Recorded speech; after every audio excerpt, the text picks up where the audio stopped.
Dans cette vidéo, on va expliquer pourquoi, en probabilité, effectuer un tirage simultané de 3 par exemple boules dans une urne contenant n boules distinctes est équivalent à effectuer un tirage successif sans remise de 3 boules dans l'urne. Quand on effectue un tirage simultané de 3 boules dans l'urne, un résultat élémentaire de l'expérience aléatoire peut être modélisé par un ensemble à 3 éléments. Et chacun de ces ensembles à 3 éléments a la même probabilité de se produire. Or, de tels ensembles à 3 éléments, il y en a 3 parmi n. Aussi, la probabilité, quand je tire au hasard simultanément 3 boules de l'urne, d'obtenir les boules 2, 4, 7 est égale à 1 sur 3 parmi n, à savoir 6 sur n, n-1, n-2.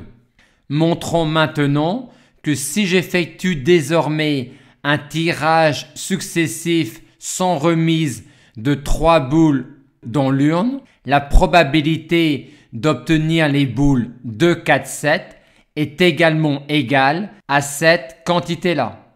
Supposons donc maintenant que j'effectue un tirage successif sans remise de 3 boules dans l'urne. Quelle est la probabilité que j'obtienne les boules 2, 4, 7? On obtient les boules 2, 4, 7 si et seulement si, en considérant la valeur de tirage 1, la valeur de tirage 2, la valeur de tirage 3, j'obtiens l'un des mots de 3 lettres que je peux former avec les lettres 2, 4 et 7.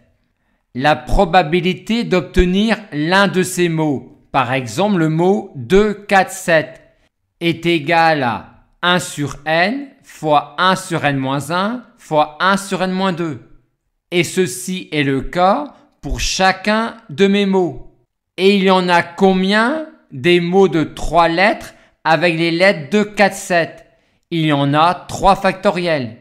Et donc, la probabilité d'obtenir cet événement-là quand on effectue un tirage successif sans remise de 3 boules dans l'urne est égale à 6 fois cette quantité-là.